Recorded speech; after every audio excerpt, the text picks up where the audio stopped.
السلام عليكم ورحمة الله وبركاته. بسم الله الرحمن الرحيم. الحمد لله رب العالمين والصلاة والسلام على سيد المرسلين نبينا محمد وعلى آله وصحبه أجمعين. أما بعد, সম্মানিত শ্রোতা দর্শক মণ্ডলী, আল্লাহ রাব্বুল আলামিনের প্রশংসা এবং রাসূলুল্লাহ সাল্লাল্লাহু আলাইহি ওয়াসাল্লামের উপর সালাত ও সালামের পর আজ সোমবার 2 রবিউল আউয়াল 1447 হিজরি মোতাবেক 25 আগস্ট 2025 আমাদের ধারাবাহিক প্রশ্ন উত্তর পর্ব নম্বর 101। আমাদের কাছে 10টি প্রশ্ন রয়েছে বিভিন্ন দেশ থেকে আসা। ইনশাআল্লাহ তাআলা আমরা সংক্ষেপে এগুলির উত্তর দেওয়ার চেষ্টা করব। আল্লাহ রাব্বুল আলামিন আপনাদের আমাদের সকলকে যেন এর দ্বারা উপকৃত করেন।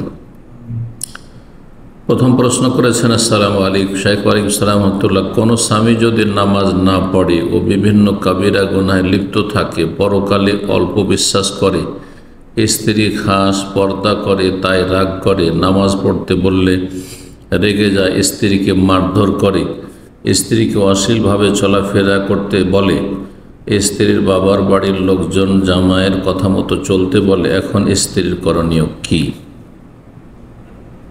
আল্লাহ হেফাজত করুন। প্রথম দোয়া করি বোনের জন্য, আল্লাহ রাব্বুল আলামিন যেন তার স্বামীকে হেদায়েত দান করেন, আর রব্বুল আলমিনের ফয়সালা যদি হেদায়েতের না হতো তার অনিষ্ট থেকে আল্লাহ রক্ষা করেন, যেমন ফেরাউনের অনিষ্ট থেকে আল্লাহ আসিয়াকে রক্ষা করেছেন। জালেম এই ব্যক্তি, সীমা লঙ্ঘনকারী, আল্লাহর হক নষ্ট করে, স্ত্রীর হক নষ্ট করে, রাসূলুল্লাহ সাল্লাল্লাহু আলাইহি ওয়াসাল্লাম হক নষ্ট করে, চরম অপরাধী। প্রথম কথা, এই স্বামী নামাজ পড়েন না, সুতরাং একেবারে যদি নামাজ না পড়ে, 5 ওয়াক্তের কোনো ওয়াক্ত পড়ে না, শুধু জুমা অথবা কখনো হয়তো পড়ে, তাহলে সে মুসলিম না, সে মুরতাদ। আর মুরতাদের সাথে সংসার করা জায়েজ না। মুরতাদ একেবারে বেনামাজি স্ত্রীকে নিয়ে সংসার করা জায়েজ না, একেবারে বেনামাজি স্বামীর সাথে সংসার করা জায়েজ না, তার সাথে মেলন জায়েজ নয়, হারাম। বিভিন্ন কাবিরা গুনাহে লিপ্ত থাকে, তার ব্যক্তি জীবনে যদি কাবিরা গুনাহ করে, সে ব্যক্তি ফাসেক। ফাসেককে জেনে শুনে বিয়ে করা, তার সাথে বিয়ে বসা জায়েজ নয়। কিন্তু যদি বিয়ের পরে দেখা যায় যে সেই ব্যক্তি ফাসে বিভিন্ন পাপে জড়িয়ে আছে, তাহলে দেখতে হবে যে এতে কোনটিতে কল্যাণ রয়েছে, তার সাথে বিচ্ছিন্ন হওয়া থেকেই নাকি তার সাথে সংসার করতে বাধ্য হচ্ছে। যদি এমনটা হয় তাহলে ফাসেকের সাথে সংসার করা যাবে ঘৃণার সাথে। পরকালে অল্প বিশ্বাস করে, অল্প বিশ্বাস হয় না, বিশ্বাস হয়, পূর্ণ হয়। আর বিশ্বাসে সামান্য ঘাটতি হলে সেটার নাম শাক, সন্দেহ, আর সন্দেহ হচ্ছে কুফর। সুতরাং পরকালে অল্প বিশ্বাস করে মানে সে কাফের। আর এতে কোনো দ্বিমত নেই। বেনামাজি সম্পর্কে হয়তো দ্বিমত আছে, কিন্তু পরকালে সন্দিহান ব্যক্তি কাফের, অমুসলিমদের চাইতে নিকৃষ্ট কাফের, যেহেতু সে জন্মসূত্রে মুসলিম ছিল। স্ত্রী পর্দা করে তাই রাগ করে, তার মানে সে ইসলামকে বরদাস্ত করতে পারে না। নামাজ পড়তে বলে রেগে যায়, স্ত্রীকে মারধর করে, জালেম। স্ত্রীকে অশ্লীলভাবে চলাফেরা করতে বলে, জালেম, সীমা লঙ্ঘনকারী। স্ত্রীর বাবার বাড়ির লোকেরা জামাইয়ের কথা মতো চলতে বলে, না, এইরকম জামাইয়ের স্বামীর কথা মতো চলা জায়েজ নয়, এইরকম বাবা মায়ের কথা শোনা জায়েজ না। এই ক্ষেত্রে আল্লাহর কাছে দোয়া করুন, আল্লাহ ভরসা করুন এবং তার থেকে মুক্তি লাভ করুন। রব্বুল আলামিন আপনার যে উত্তম বিকল্প দেবেন, আল্লাহর প্রতি ইয়াকিন রাখুন, দোয়া করে আল্লাহ রাব্বুল যেন উত্তম বিকল্প দান করেন। 2 নম্বর প্রশ্ন বলছেন, আসসালামু আলাইকুম শেখ। ওয়ালাইকুম আসসালাম রাহমাতুল্লাহ। বিড়াল যদি গৃহস্থালী পোষা প্রাণী, হাঁস, মুরগি, কবুতরের ক্ষতি করে, তাহলে কি তাকে হত্যা করা যাবে? হত্যা করার চাইতে ভালো হচ্ছে বিড়ালকে বাড়ি থেকে তাড়িয়ে দেওয়া। বিড়ালকে বাড়ি থেকে তাড়িয়ে দেন, অথবা দূরে কোথাও ফেলে চলে আসেন, যাতে আবার আপনার বাড়িতে ফিরে না আসতে পারে, অন্য কোথাও ফেলে চলে আসেন। আর যদি দেখা যায় যে না, এটা করা সম্ভব হচ্ছে না, তাহলে উলামায়ে কেরামগণ বলেছেন বিভিন্ন হাদিসের আলোকে যে কষ্টদায়ক পশু পাখিকে হত্যা করা যাবে। যে কষ্ট দেয় মানুষকে, হ্যাঁ, শারীরিকভাবে কষ্ট দেয়, পারিবারিক কষ্ট দেয়, ছেলে মেয়ে কষ্ট দেয়, অথবা ধন সম্পদের ক্ষতি করে, এক কথায় মুজি কষ্টদায়ক, হ্যাঁ, জীবজন্তুকে হত্যা করার হাদিস রয়েছে। খামসু ফাওয়াসিকা, নবী সাল্লাল্লাহু আলাইহি ওয়াসাল্লাম বলেন 5 ধরনের সীমা লঙ্ঘনকারী প্রাণী রয়েছে। ইউকতালনা ফিল হিল ওয়াল হারাম, হ্যাঁ, হালাল এলাকাতেও আর হারাম এলাকাতেও হত্যা করা যাবে। তো এই হাদিস থেকে বোঝা যায় যে কষ্টদায়ক যদি কোনো প্রাণী হয়, কষ্ট দেয়, ক্ষয়ক্ষতি করে, আর তার ক্ষয়ক্ষতি থেকে মুক্তির অন্য কোনো পথ না থাকে, তার হত্যা করা জায়েজ। 3 নম্বর প্রশ্ন। আসসালামু আলাইকুম শেখ ওয়ালাইকুম সালাম। আমি পশ্চিমবঙ্গ বেলডাঙ্গা থেকে বলছি। আমার বাপ মা নামাজ পড়ে না, আল্লাহ হেদায়েত দান করুন, এবং বললেও নামাজ পড়ে না। আমি খেটে খেটে একা জায়গা কিনে ঘর করেছি। আমার বাপ মা বলে ওই জায়গার ভাগ এবং ঘরের ভাগ আমার বাপের নামে করতে হবে। না, মোটেই না। নিজের ইনকাম নিজের জন্য। বাবা মা যদি অভাবে হয় তাহলে তাদের খাওয়া দাওয়া, থাকা ইত্যাদি সব দিতে হবে। এবং এই নিয়ে সবসময় আমার ওপরে তুচ্ছতাচ্ছিল্য করে, আল্লাহ হেদায়েত করুক, এবং আমার পরিবারের সঙ্গে কথাবার্তা বলে না, কোনো খোঁজ খবর নেই না। বিয়ের পর থেকে এরকম বাপ মাকে দেখাশোনা নিয়ে, এবং আমাকে খুবই কষ্ট দেয় আমার বাপ মা। এর জন্য কোনো উপদেশ এবং নাসিহা আমার জন্য একটু বলুন। প্রথম কথা, বাপ মায়ের জুলম অত্যাচার যে হচ্ছে, যদিও জালেম হয়, সবর করুন, তাদের সাথে সদাচরণ করুন। খারাপের বদলা খারাপ আচরণ করবেন না। সবসময় বাবা মায়ের সাথে, যতই বড় কাফের মুশরিক হোক, জালেম হোক, আল্লাহ পরকালে অবিশ্বাসী হোক, বেনামাজি হোক, আপনার উপর জুলুম অত্যাচার করুক, আপনাকে মারধর করুক, আপনি মারধর থেকে বাঁচার ব্যবস্থা করবেন, কিন্তু সীমা লঙ্ঘন করতে পারবেন না, খারাপ আচরণ করতে পারবেন না। 2 নম্বর কথা হচ্ছে যে বাবা মা যখন জুলুম অত্যাচার করছে তার থেকে দূরে সরে থাকবেন। একসাথে একে অন্যে থাকতে হবে, এটা কোনো শরীয়ত নয়। বাবা মায়ের সাথে বড় হয়ে যাওয়ার পরে একসাথে থাকতে হবে, এটা জরুরি নয়। যদি তাদের দেখাশোনার কেউ না থাকে তাহলে তাদের সাথে থাকতে হবে। যদি শারীরিকভাবে তাদের পরিচর্যার প্রয়োজন হয়, খেদমতের প্রয়োজন হয়, তাহলে আর্থিকভাবে পাশে থাকা যদি যথেষ্ট হয়, বা আর্থিক প্রয়োজন নেই, তাদের অর্থ সম্পদ আছে, তাহলে হ্যাঁ, আপনার বাবা মায়ের জন্য অর্থ সম্পদ ব্যয় করাও ফরজ নয়। কিন্তু যখন তারা কোনো ক্ষেত্রে অপারগ হবে, তখন তাদের পাশে থাকতে হবে। দূরে সরে থাকুন, তাদের অনিষ্ট থেকে বেঁচে থাকবেন, এবং তাদের হেদায়েতের জন্য দোয়া করেন। আপনার চাইতে শ্রেষ্ঠ ইব্রাহিম আলাইহিস সালাম। ইব্রাহিম আলাইহিস সালাম বাবাকে আল্লাহ হেদায়েত করেন, সে কাফের ছিল। সুতরাং আপনার বাবা যদি হেদায়েত না হয় তাহলে সে হচ্ছে ইব্রাহিম আলাইহিস সালামের বাবার আদর্শের সাথে।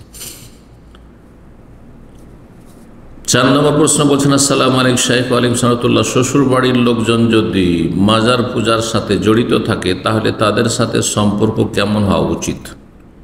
যদি আপনি পুরুষ ব্যক্তি হন তাহলে বলবো যে তাদের সাথে দেখা সাক্ষাৎ হলে সামাজিকতার সালাম দোয়া দেবেন, না নিয়ত করবেন হেদায়েতের নিয়ত করবেন, হেদায়েতের নিয়ত করবেন তাদের জন্য।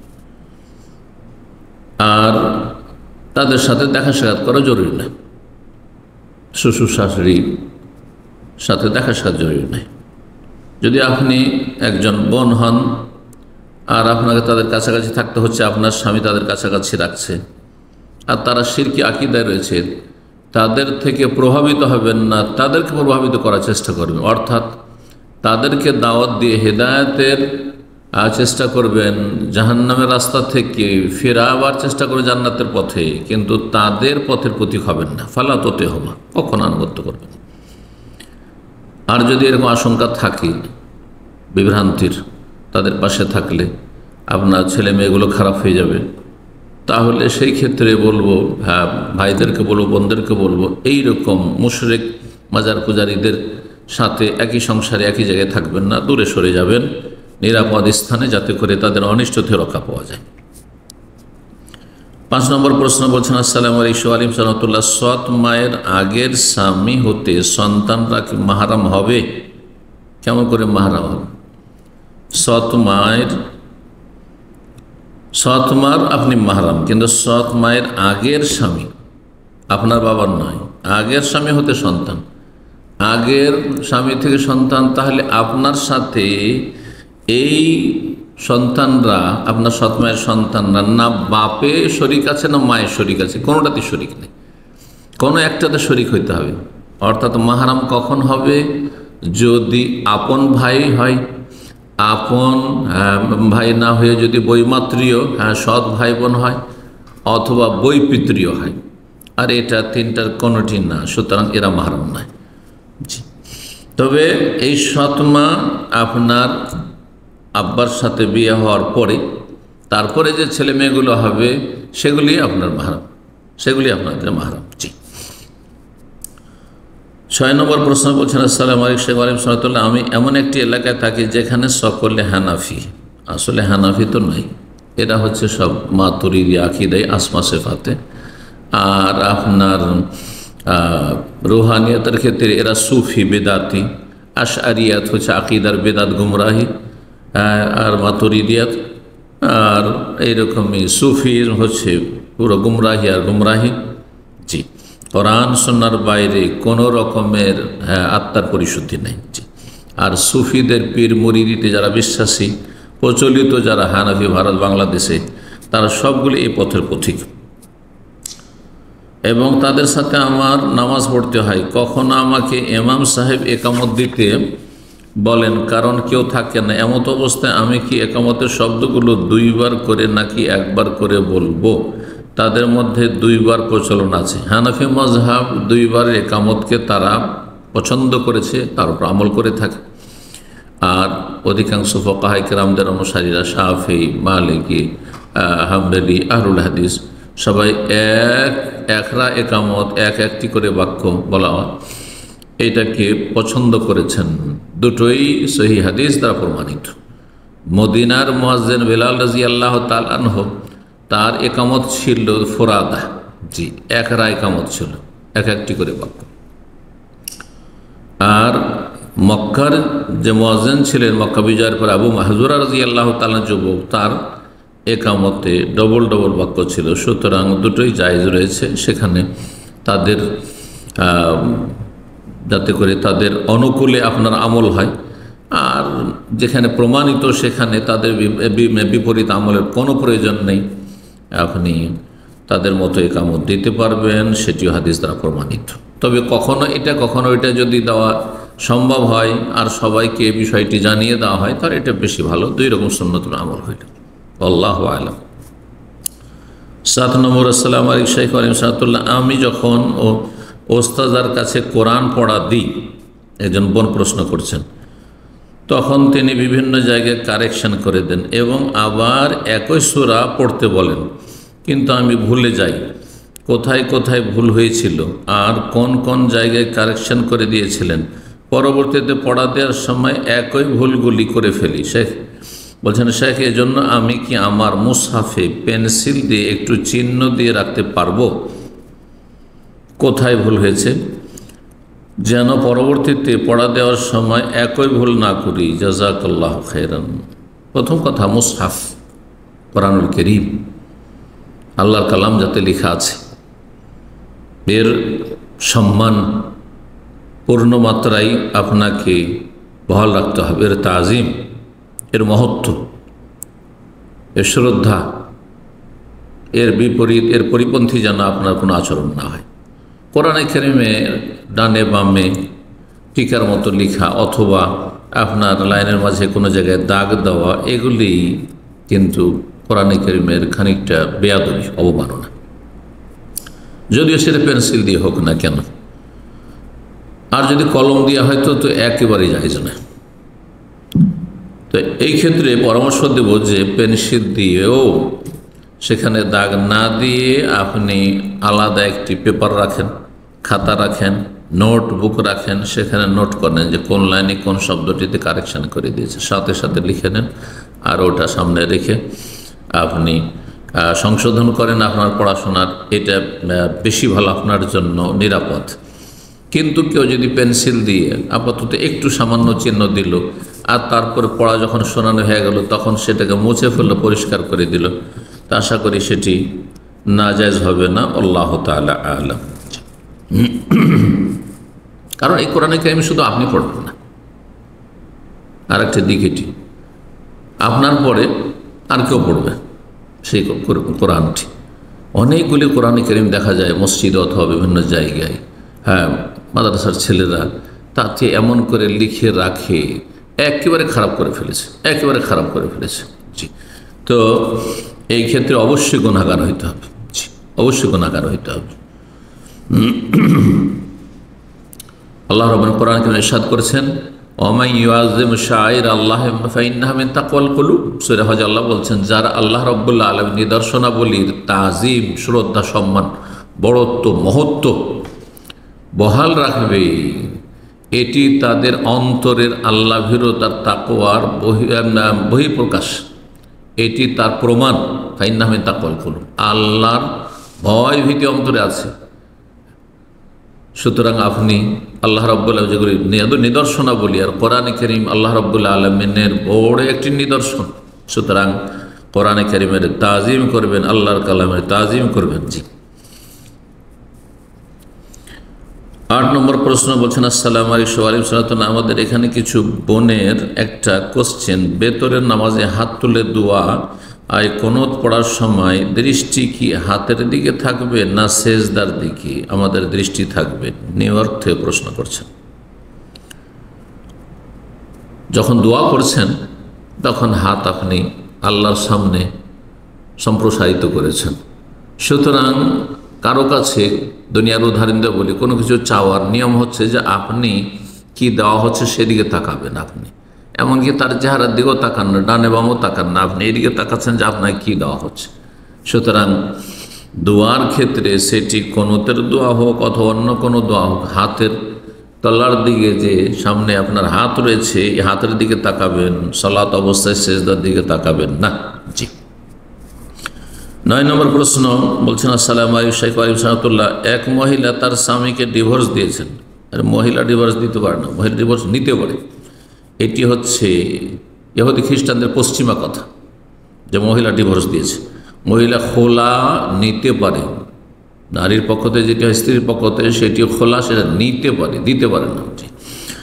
আর তালাক, ডিভোর্স মানে তালাক, তালাক এর মালিক হচ্ছে পুরুষ। কিন্তু সেই ঘরে একটি মেয়ে আছে এবং ওই মহিলা ওই মেয়েকে নিয়ে পরবর্তীতে আরেক লোককে বিয়ে করে। এখন ওই মেয়ের বিয়েতে কি ওই মেয়ের আসল বাবার থাকাটা জরুরি? থাকা জরুরি না, কিন্তু তার নেতৃত্ব জরুরি, তার অনুমতি জরুরি। সে হচ্ছে আসল বলি, কারণ এই বাবা হচ্ছে এই মেয়ের জন্মদাতা। এই মেয়ের জন্মদাতা হচ্ছে বাবা, হচ্ছে তার আগের স্বামী এই মহিলার। সুতরাং এখানে বাবা আসুক আর না আসুক, অনেক সময় সম্পর্কের টানা পড়ার কারণে বা সম্পর্ক ছিন্ন হয়ে গেছে, আসবে না, হয়তো আসার মতো পরিবেশ নেই, কিন্তু টেলিফোনে হইলেও অনুমতি দিয়ে দিবে। আগে অনুমতি নিতে হবে যে আমরা বিয়ে লাগাচ্ছি অমুক জায়গায়, আপনার অনুমতি আছে, অথবা কাউকে ওকিল বানিয়ে দেবে এখানকার, হ্যাঁ, যে মেয়ের নানাকে ওকিল বানিয়ে দিলাম, হ্যাঁ, অন্য কোনো ব্যক্তিকে, ইমাম সাহেবকে, আলেমকে ওকিল বানিয়ে দিলাম, অথরাইজ করে দিলাম। জি, এইরকম করতে হবে। আর না হলে টেলিফোনে বলবে যে হ্যাঁ আমার মেয়ের বিয়ে আপনারা পড়িয়ে দেন, আমি অনুমতি দিচ্ছি। কিন্তু তাকে না জানিয়ে মেয়ের বিয়ে দিয়ে দেবেন, অথচ সে বেঁচে আছে, এটা চাইছে না। সে যদি মারা যায় তাহলে মেয়ের দাদা আছে, মেয়ের চাচা আছে, দাদা না থাকে। জি, মেয়ের চাচা তো ভাই আছে, মেয়ের বংশের হইতে হবে। আর আপনি এই মহিলাকে বলছি যে আপনি যার সাথে বিয়ে বসেছেন, দ্বিতীয় স্বামী, সে এই মেয়ের কেউ না, শুধু সে হচ্ছে আপনার স্বামী, আর তার বাড়িতে এই মেয়ে পালিতা হচ্ছে, আর আপনাকে বিয়ে করে সেই জন্য এই মেয়ের মাহরাম সে হয়েছে। জি, বলছেন তারপরে বর্তমানে সৎ বাবা থাকলে হবে না? না, এই সৎ বাবা থাকলে হবে না। এই মেয়ের সাথে ওই সৎ বাবার সম্পর্ক আসল বাবার মতোই না, কোনো এরকম সম্পর্ক নেই। শুধু সম্পর্ক যে এই মেয়ের মাকে বিয়ে করেছে সেই জন্য, আর বিয়ে করে তার সাথে সঙ্গম হয়েছে, কমপক্ষে একবার, তখন মাহরাম হবে। এমনকি শুধু বিয়ে করে যদি তালাক দিয়ে দেয় তো মাহরাম হবে না মেয়ের। জি, সর্বশেষ প্রশ্ন 10 নম্বর বলছেন, আসসালামু আলাইকুম শাইখ আলিম সালাতুল্লাহ, আল্লাহর রহমতে আমার স্ত্রীর একটা ছেলে সন্তান হয়েছিল। একদিন পরে সেই সন্তানটি খুব অসুস্থ থাকার কারণে রংপুর মেডিকেলে ভর্তি করা হয়েছিল। বাবুটার অবস্থা খুব আশঙ্কাজনক ছিল। সে কারণে আমার মা আমার আব্বুর কাছে ফোন দিয়ে বলছিল, তুমি ছোট বাছুরের মাথায় পানি দিয়ে বলো, আউযুবিল্লাহ, তুমি ছোট বাছুরের মাথায় পানি দিয়ে বলো, আমার ছেলের সন্তানটা যদি বেঁচে থাকে তাহলে গরুটা বড় করে জবাই করে শুক্রবারে মসজিদে খাওয়াই দেব। এটি শিরক। কারণ এই ধরনের টোটকা ফোটকা, আর যেটি মাধ্যম না সেটাকে মাধ্যম মনে করা, যে বালা মুসিবত দূর করার জন্য আর কারো হায়াত রক্ষা করার জন্য ছোট একটা বাছুরের মাথায় পানি দিয়ে বলতে হবে, এটি শিরক। কোনো কিছুকে অলৌকিক লক্ষণ মনে করা যেমন শিরক, আত্মীয়ারা তো শিরক, ঠিক তেমনি কোনো টোটকা ফোটকা বিশ্বাসী হওয়া, যেমন থালা হাত থেকে পড়ে গেছে, হ্যাঁ কোনো পাত্র হাত থেকে পড়ে গেছে, বাড়িতে মেহমান আসবে, শিরকি আকীদা এগুলি।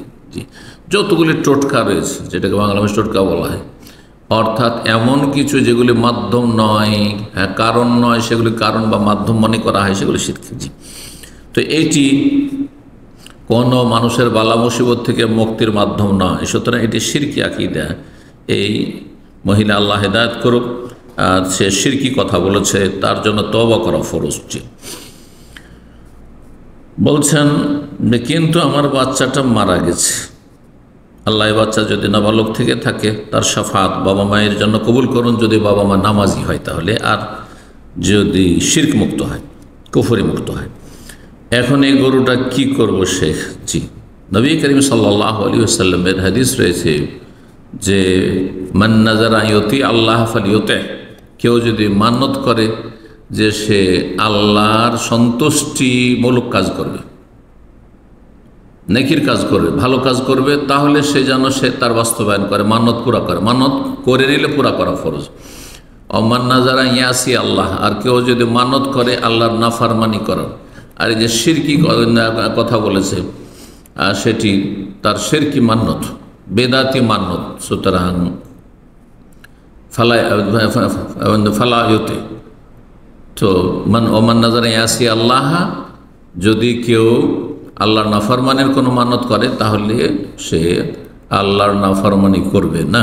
সুতরাং এটি বেদাতি মান্যত। এই ক্ষেত্রে বলবো যে যদি এই শিরকি কথা না বলতো তাহলে বলতাম যে ঠিক আছে, যেভাবে মান্যত করেছে এই গরুটিকে জবাই করে মসজিদের লোকদের খাওয়াইয়ে দেবে। জি, সেটি গুনাহের কাজ নয়।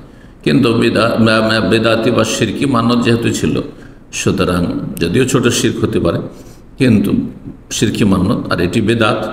যে মান্যত 3 রকমের, একটি হচ্ছে শিরকি মান্যত, বড় শিরক যদি থাকে, আরেকটি হচ্ছে বেদাতি মান্যত, আর আরেকটি হচ্ছে জায়েজ মান্যত। জায়েজ মান্যত যদি হয় জায়েজ কাজের ক্ষেত্রে তাহলে সেটা পুরা করা ফরজ। যদি নাজায়েজ কাজের ক্ষেত্রে হয়, কোনো গুনহার ক্ষেত্রে হয়, সেটা শিরক হোক, বেদাত হোক, অথবা অন্য কোনো গুনহার মান্যত হোক। যেমন কেউ বলছে ইলেকশনে যদি আমি পাশ করি তো সবাইকে কি খাওয়াবো, সিগারেট খাওয়াবো, হ্যাঁ, অথবা জর্দা পান খাওয়াবো, অথবা মদ খাওয়াবো, তাহলে হারাম। জি, হারাম। যে কোনো হারাম কাজ করার মানত করে তো সেটা পুরা করা হারাম। সেই ক্ষেত্রে কাফারা দিতে হবে। কাফারাত ইয়ামিন। জি, কসমের কাফারা দিতে হবে। কসমের কাফারা দেবে, 10 মিসকিনকে খাওয়াই দেবে, 10 মিসকিনকে খাওয়াই দেবে। এক মিসকিনে যতটা খাবার হয় সেই খাবার, অথবা 1.5 কেজি করে চাউল দিয়ে দেবে। আর যদি সেটা সম্ভব না হয়, অভাব থাকে, তাহলে 3টি সিয়াম পালন রোজা রাখবে। জাযাকুমুল্লাহু খাইরান। সাল্লাল্লাহু আলাইহি ওয়া সাল্লাম মুহাম্মদ ওয়া আলা আলিহি ওয়া সাহবিহি আজমাইন।